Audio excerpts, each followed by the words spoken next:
Oh my god. Hello and welcome to one of my favorite games ever. Banjo-Kazooie? What a freaking game, right? What a throwback.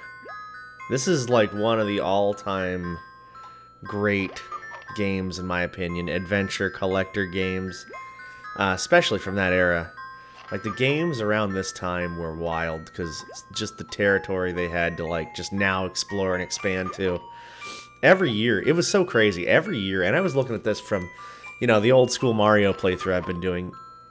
It started out at such a crazy place, like, I think it was 86 or something like that, where, just pixels on a screen, right? You got like 5 colors on the screen. And this is maybe 10 to 12 years later or so, and look at how far we've come in a 3D space now. Like, obviously, by today's standards, it's nothing, but man, like, it's wild. That's the thing. You look 10 to 12 years now, from where we are now, and the graphics. You can tell a little bit, but it's nothing crazy. This was just like, hey, the whole world has changed. I think I just like started this, but I'm gonna erase it and start over. So, one of my favorite games, like I was saying, just an incredible collecting game. If you're not familiar with this game, and you can get familiar with it either on Switch or Xbox, or if you have a Nintendo 64, it's a hell of a play. I love it very, very much. But imagine you come from the NES or the Super Nintendo. Super Nintendo is different because it was kind of the bridge between these two, right? So NES was like, hey, you can actually have, you can have games at home now. You don't have to go to an arcade. You don't have to have, like, Pong or your Atari or whatever. Like, this is like a viable, game system for the first time ever, really. And the variety was wild. It was cool. NES moved to Super Nintendo. Super Nintendo was like, hey, let's put some color on this stuff. Let's jazz it up a little bit. Let's make it look really good. So that's why, like, Mario World, compared to even Mario 3 or whatever, is just so beautiful to look at. The colors, the music, everything's just so different. And then you take it a step further into Nintendo 64. And it's just massive. The colors are crazy. It's a 3D space. Ideas are just flowing. Rare, the developers that made this game, Rare, like, their music was incredible, their games were incredible. They kept making just hit after hit. You gotta think, GoldenEye came out, which was just amazing. I'll play that on here, too. I want to very bad. This is the intro, by the way. I think, I don't know if we have to sit through the whole thing, but, essentially, she gets kidnapped. That's Banjo's sister. I think, the witch wants to steal her youth and beauty. And so we gotta fight the witch and save her. It's funny, as great as this game is, and as many times I played it, I actually never beat this game.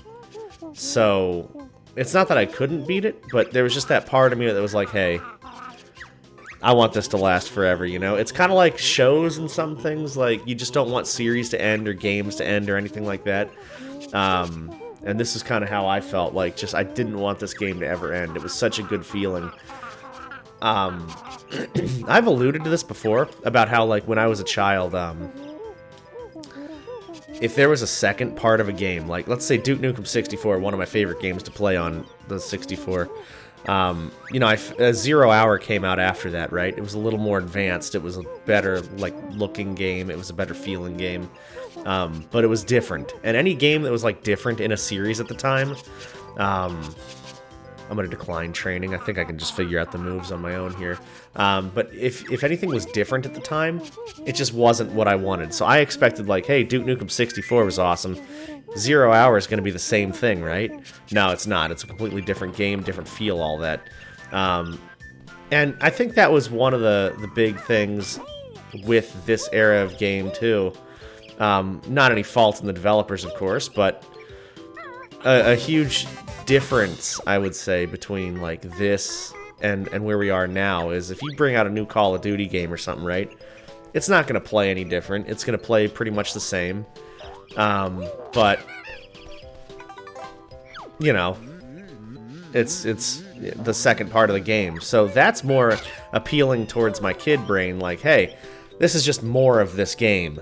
Whereas, like, you know, back in the day when they had just limitless ideas and possibilities, so, like, you know... Nice, that'll give me an extra life when I get all 6 of those. So, you know, back in the day, they would bring out a different game, and it was a whole... Like, the second part was the whole different game. So, like Mario 2, for instance, or Mario 3 even, they were completely, radically different games, you know? Similar concepts, but, you know, the way you play them were just all different. The items you had, the things you did, they were all just totally different in that aspect. So, when I was a child, I expected everything to be kind of, like, similar, but it never was, you know? And, so that always kind of messed me up, but luckily I got over that towards the, you know, later years in my life, and I can appreciate a game for just being a good game now, you know. And admittedly, Mario 2 is a tough example, because all they did was slap Mario characters on top of a completely different game. But, you know, 3 to World, and World to 64, and all that stuff, you know. Which is weird, because, like, I didn't hate Mario 64 or anything like that. And that's, like, one of those games that I should have been like, yo, this game sucks, because it's totally different. I think I was just so stunned at the fact it was in 3D that I didn't even care. But I say all that because Banjo-Tooie, the second one in this game, was this game, but much better in my opinion. So, same adventure, same kind of like collect the hell out of everything, but my god, it was just, it was like everything you would want in this game was added to that game. It was crazy. And then, of course, you know, the third Banjo came out, Nuts and Bolts, or whatever it was. Is it Nuts and Bolts? I don't even know. Whatever it's called. The one that everybody hates. You know, I never even played it because I thought it was just insane. I thought it was just crazy to even consider. Still had, like, the tongue-in-cheek kind of, like, comedy of this game, and it was, like, kind of on edge, but not really. But just, you know, it was unplayable compared to this stuff. This is a brilliant game, and a brilliant franchise. Yeah, this is like the, you know, learn how to play the game area. I can't remember where... Oh, you know what? Alright, so the boulders are done. There's 6 of those honeycomb pieces, so I think it might be in a tree, and I gotta, like... I think I gotta, like... Is it up here? Or... There it is. Like, it's in that tree. Yeah, so I get that extra life. There was a different life system in, what's it called? Banjo-Tooie also. I'm gonna play that on here, because I want to, like... Man, the camera's tough. The camera is so tough. The worst thing about these games in the past is just the cameras just do whatever the hell they want. You know, and no fault of theirs. Like, you know, you don't really know how a camera's going to react or anything. And the 64 had one joystick, so you really couldn't do much with it. But man, that camera's just slanging. Yeah, but I'll play Banjo-Tooie. They had a different extra life system. You know, some stuff was changed, some stuff was made better. I liked that one. I like both of these games. This one's a little more straightforward, though. You basically go map to map, do what you gotta do, and then move on. What I liked about Banjo-Tooie that they also did was you had to go... The maps kind of intertwined, so you'd have to, like, get to a new stage and then go back to the old stage to do, you know, more stuff. And it was just, like, I thought that was pretty cool, you know? I thought that was very interesting that... it played off so much of, like, the other maps and things. Yeah, so she kidnaps her. And then I guess, that machine, like, steals her beauty or something. We don't have to see all that. We've been talking and doing stuff. We gotta get into this first map. I might do this whole first map. I was very, very good at, like, getting everything done in this first map. Like, I might be able to get all this stuff done before I even leave the world once. So this might all be just one video here. But man, these maps do get, like, harder and harder. So the Mumbo's Mountain is awesome. You know, just a really good, like, introduction kind of world. You can get in here, just do some stuff real quick. Oh, I gotta do this first. And then the second one, I think it was like... I can't remember the second one. It's the beach one. I don't know why I can't remember it, because it's so easy to remember, but apparently not. It is just a really, really, like, easy one as well, but a little more spread out. And then after that, everything gets, like, tough. You know, Clanker's Cavern and the swamp and all that, like, they come up next, and it's just... all bets are off. I mean, once you get to the snow worlds, too, oh my god. It gets real difficult up in here. But, it's okay. That's what I like about it. The difficulty increases as you go, which is something that was also very difficult, you know, to do back in the day. You gotta think about this, like, they can't just say, okay, let's make the AI a little better, let's give them a little more health or whatever. I mean, you couldn't really do that here, you know? You had to just increase, like, the difficulty of the actual enemies. So, like, some enemies you can't kill unless you have, like, a certain, you know, thing. Like, I just realized last time I played this on Twitch, that, like, I can kill the ghosts in the haunted, you know, cemetery, mansion, whatever it is level. I can't remember any of the level names, it's crazy. But you can kill the ghosts with the freaking, gold feathers, and I had no idea.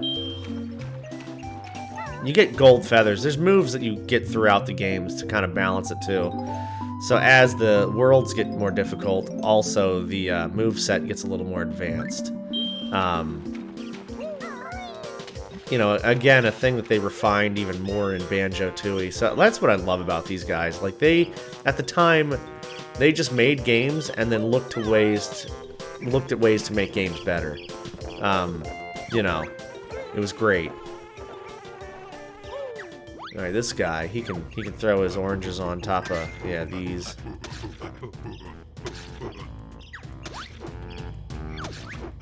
Gotta time it. Nice. Ow. Didn't time that.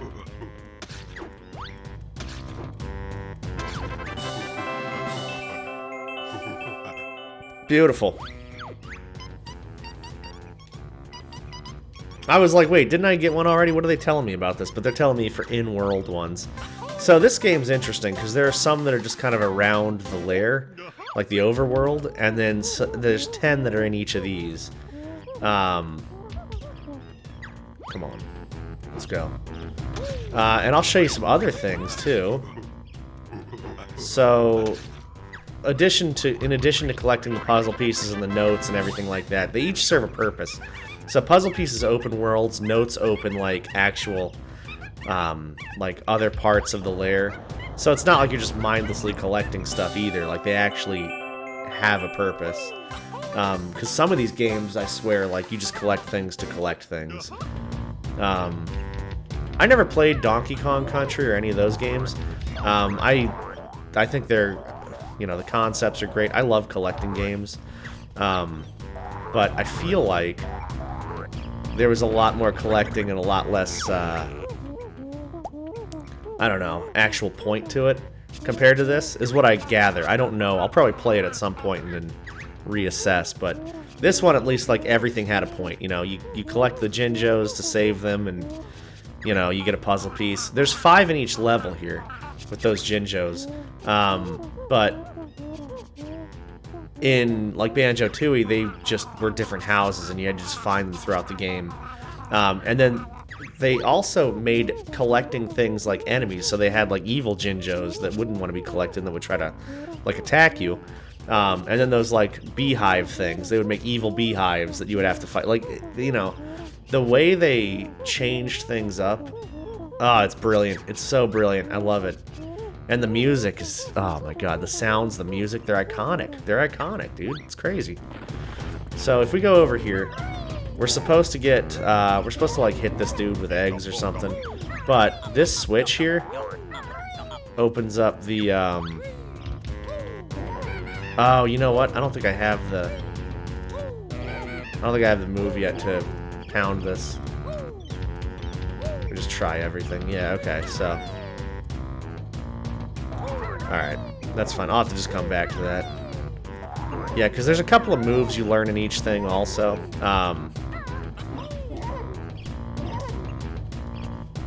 Let's just attack this dude first.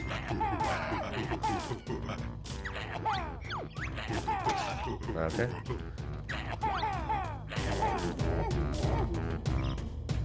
I'm confused here. Oh, okay. I was like, I'm doing all that. I don't understand.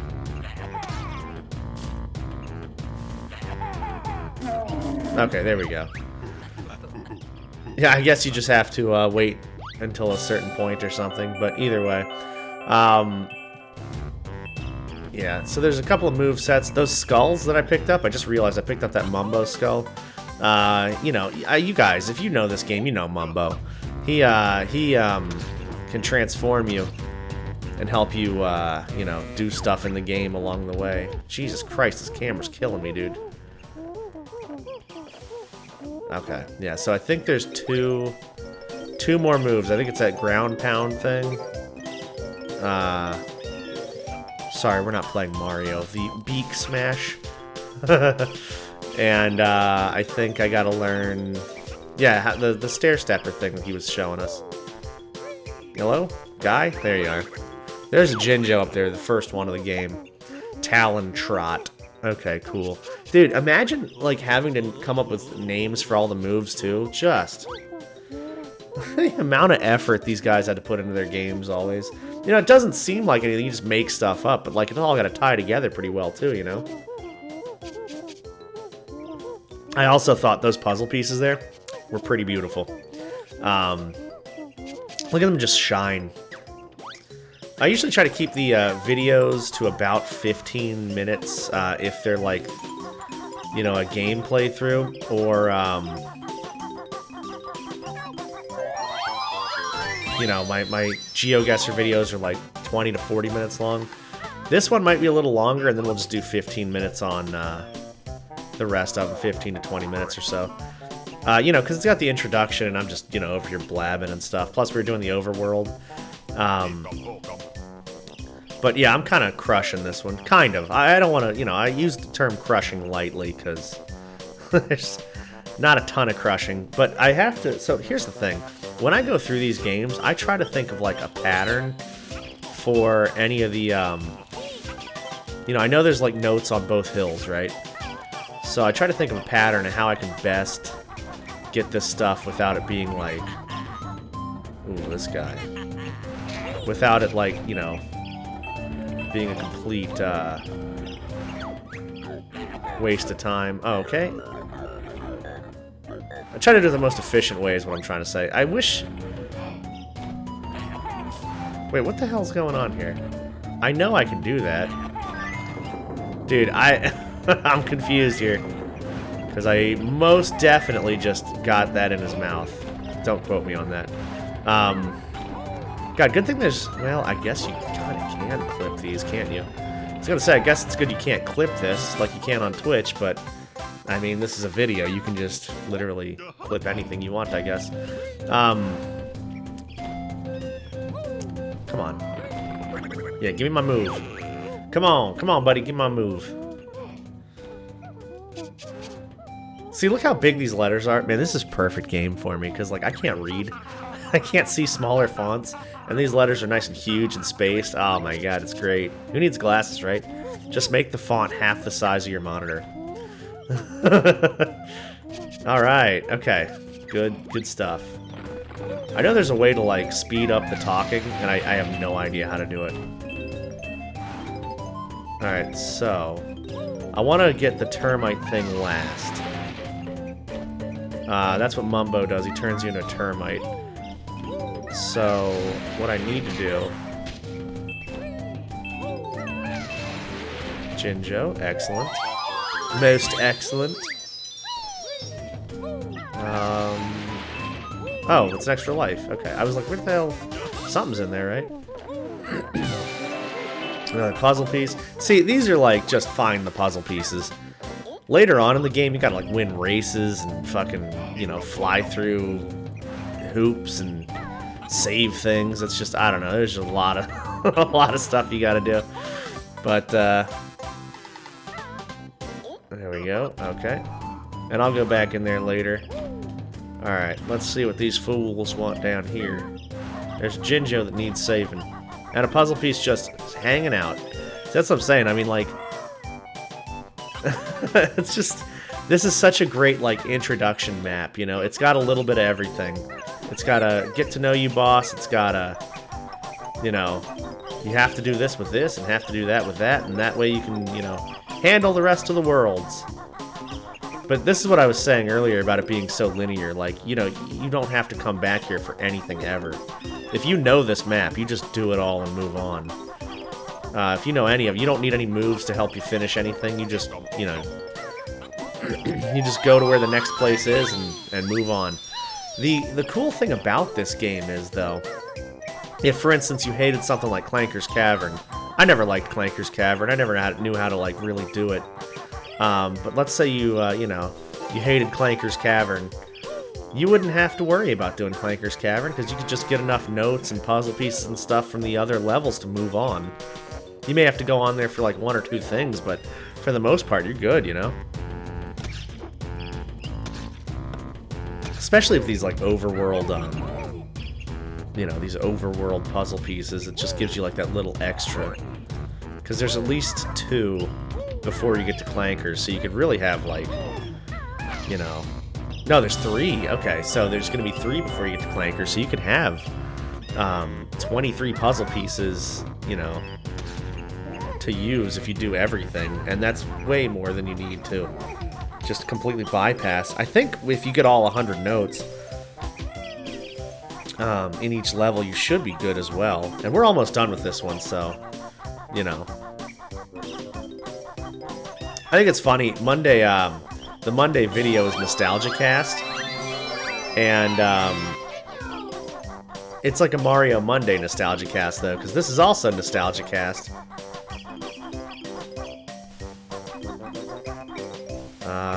90 notes, the rest of them are in the Termite Hill. This is the second to last piece I think I need. Yeah. And then the last one's in the Termite Hill or on top. So all I gotta do is go up there and we're good, dude. This was, God, I love Banjo-Kazooie. I'm so happy to be playing this. I will see how that goes, because, I mean, you know, honestly, I love this game, but it does get to be a bit grindy towards the end, for sure. Like I said, I've never beaten the game. I've been close, but, man, I tell you what, there's some tough levels coming up. I think that's the good thing about YouTube also for me. You know, on Twitch I can just play, get tired, end stream, or change games or whatever, move on. It doesn't really force me to do anything other than, you know, just have a good time and interact with chat, which is what I want to do. But, oh, I need 5. I think there's 1 in here, isn't there? But on this, you know, I have to finish it, because there's proof. Somebody goes to sleep on Twitch and they're just like, hey, by the way, did you finish the game? I'm like, oh, yes, I did. Little do they know, I never did finish it. But here, it's like, no, there's video proof, dude. You gotta finish it. Well, I thought that was it. Where's this? Huh. Okay. I need 5, and I have 4. So I'm missing 1. I bet it's in the Termite Hill. If it's in the Termite Hill, that will be pretty sad, because I could have got it many, many times. It's not back there. Yeah, I bet it's in the Termite Hill. Just a heads up, guys. This is not a speed run. This is not a walkthrough. This is literally just, this is just me messing around, hanging out with y'all.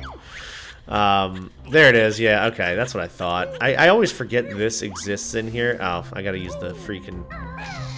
So, I think why they do this is you go in, you're supposed to go in here first and discover, like, oh, I can't walk up there even with the Talon Trot, so I gotta do something else. Huh, this skull. I wonder if that has anything to do with it. And it does, because I gotta be a termite and go in here. I gotta be a termite boy.